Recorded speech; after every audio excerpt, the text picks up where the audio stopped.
L'Union valdôtaine de Paris a fêté ses 120 ans en organisant toute une série d'événements auxquels ont participé une délégation des autorités valdôtaines ainsi que les élèves de la classe de seconde F de l'école secondaire du premier degré de Brusson, lauréats du concours Impariamo a crescere insieme, organisé dans le cadre du projet La commune à l'école. Un rendez-vous très important pour rappeler le sacrifice des Valdôtains, nos ancêtres qui ont dû quitter leur pays pour aller chercher fortune, pour aller chercher du travail souvent à Paris et dans d'autres villes francophones. Un moment pour remercier nos émigrés pour ce qu'ils ont fait pour notre pays, pour notre vallée d'Aoste, et surtout pour rappeler qu'un thème comme celui de l'immigration est un thème actuel. Et donc la délégation valdôtaine aujourd'hui veut être présente pour témoigner de l'attachement à nos racines, à notre culture valdôtaine, et surtout remercier tous les Valdôtains qui ont dû quitter leur pays et qui ont tenu haut le flambeau de l'autonomie valdôtaine, même en dehors de notre vallée.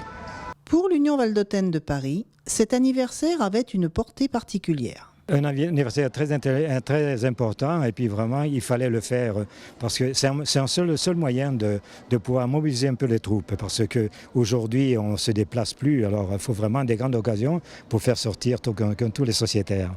Dans le cadre des célébrations, une visite a été organisée samedi 17 juin à l'Hôtel de Ville de Paris, siège de l'autorité municipale, puis au Palais du Luxembourg qui accueille le Sénat. La vallée d'Aoste est un territoire pauvre dans les années et les familles et beaucoup de Valdôtains ont été obligés d'émigrer à l'étranger pour chercher d'améliorer leur vie. Moi, je crois qu'une association comme l'Union valdôtaine de Paris a encore un sens aujourd'hui et encore actuel, surtout dans le rôle de maintenir la mémoire, surtout près les jeunes, de cette partie d'histoire pour nous rappeler ce que nous étions et pour chercher comme ça d'améliorer le futur, même en se rappelant des tribulations de nos ancêtres.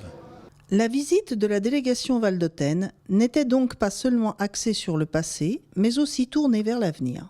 Nous avons voulu aujourd'hui témoigner le lien avec nos émigrés valdôtains, parler de passé, parler de travail et parler du présent. Mais en même temps, on a voulu parler de futur, d'avenir pour les jeunes générations, pour les Valdôtains et maintenir les liens d'un côté et de l'autre, donner d'espoir aux jeunes Valdôtains qui ont envie encore d'essayer de chercher, de trouver du travail ici à Paris. C'est donc une visite qui a permis aux élèves de Brusson de découvrir d'autres institutions. Ajoutons qu'au Palais du Luxembourg, ils ont eu pour guide le secrétaire général de la présidence du Sénat, M. Jean-Louis Hérin, dont la famille est originaire de la vallée d'Aoste. La visite de la classe de deuxième de l'école moyenne de Brusson à la mairie et au Sénat à Paris est un petit peu la conclusion de tout le projet de cette année, la commune à l'école, sur laquelle se sont penchés les élèves, une façon de s'approcher aux institutions, au travail, aux objectifs et au rôle de la commune, mais pas seulement des institutions et des administrateurs.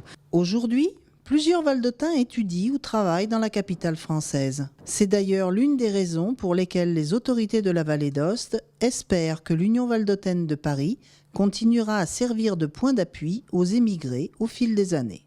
Faire en manière que cette collaboration, le lien qui s'est créé pendant ce siècle, puisse aussi continuer à se renouveler au cours du futur et continuer à être un point de repère pour les jeunes qui sont à Paris, qui viennent à Paris et qui, en travaillant ici, pourront aussi faire grandir la France surtout, mais aussi notre petite patrie. Cette journée de fête a aussi permis de découvrir diverses anecdotes, comme notamment le fait que ce soit des émigrés valdôtains qui aient poncé les parquets de l'Hôtel de Ville de Paris. C'est important d'en parler aujourd'hui là, pour qu'on ne l'oublie pas, voilà, de laisser des traces derrière nous.